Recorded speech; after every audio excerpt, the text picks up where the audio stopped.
Pero okay ngayon, parang wala namang bakas. Makinis ka pa sa akin eh. Ang ginawa ko po na sumunod po noon, baka po kasi sa kinakain. Kaya binago ko po, ang ginawa ko po, nag-oatmeal po ako ng 2 weeks. Ng oatmeal lang po yung kinakain ko. Tapos, nandilim po yung paningin ko na parang nawala po yung lakas ko eh. Nagdilim ang paningin mo. Nawala yung lakas ko. Oy, oo. Oo, nakakainit ang ulo. And 2 weeks oatmeal ang kinakain. But, nagdilim ba talaga? Baka naman sa gabi ka kumain. Kaya parang ang dilim ng paningin ko. Sino nagsabi sa'yo yung oatmeal lang kainin mo para mawala yung pimple? Kasi, Hindi kasi nakakainit talaga ng ulo yung diet eh. Oo, diet. Si Ayon, hoping siya sa Victoria, nag-diet siya. Ayun. Sino nag-suggest sa'yo na oatmeal lang? naisip ko lang po kasi hindi po nilalagyan ng mantika po yun eh. Kaya, Kasi di ba sabi nila pag mamantika, nakaka-pimple? Yes. Pag yung mani daw, nakaka-pimple. Yes. Yung olive oil nga nilalagay nisan dito eh. Olive. Olive oil. Asa si Papoy? Mga olive yun. Ako extra virgin oil kasi ginamit. O yun. Oh, yes. Extra virgin. Coconut oil. Maganda yun. Healthy. Oy, may extra virgin natural. oil talaga. Meron. May virgin oil, may extra virgin oil. Yung extra virgin, yung unang piga. Ah. Yung virgin olive oil, yun yung pangalawang piga. Ay, hindi yun ang sabi sa amin. Ay, Yung virgin oil, yun daw yung unang piga. Oh. Yung extra virgin oil, hindi pa daw napipiga yun. Sabi, inantay lang from the coconut, inantay na tutulo yung oil. Yung gano'n, aabangan mo lang. Hindi daw pwedeng hangin lang ang pwedeng dumampi dun sa... Mali yung nabasa ko. Mali nabasa ko. Magkaiba pala.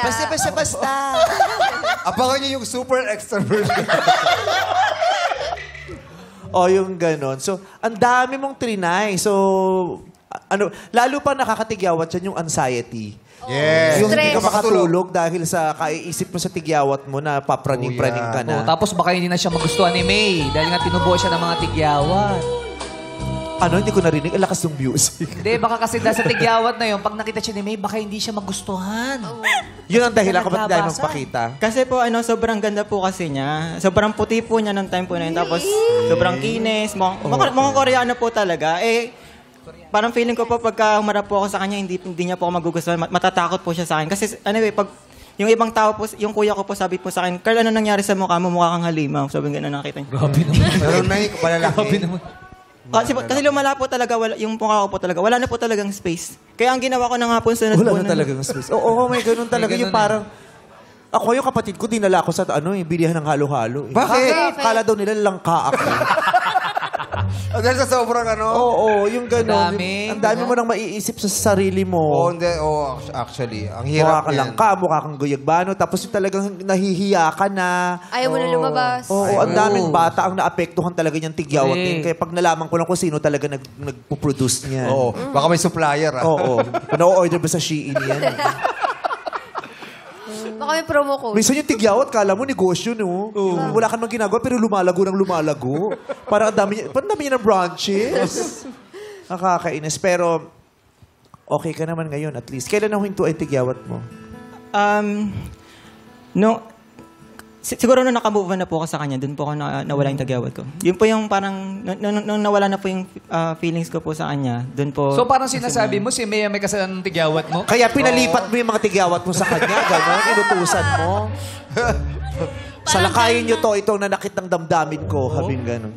Pero totoo ba yun na kung makikita mo siya nung panahon na yun na marami siyang tigyawat, aayawan mo siya? Yes po, Meme Vice. Oh.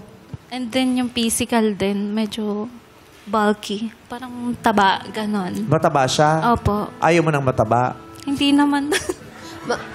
Baby fats pa yun, nung Bata mga pa panahon kasi, na yun. baby fats pa. Kaso parang nakarma ako eh. Nasa akin napunta. Sa'yo ako natatawa. Matawa ako sa'yo. Okay ka. Ba't hindi ka ba chubby-chubby noon? Noong mga panahon magjowa ka ng mga bata pa kayo? Chubby-chubby din po, Mama. Bakit chubby ba ang mga pamilya ninyo? Yes po, Baka yung sa lahi genes. po namin medyo mga malalaki. Ganun eh. Big Yeah. bones. Big bones. Ganon po. Sa kaya ayaw mong pakita. Tapos nung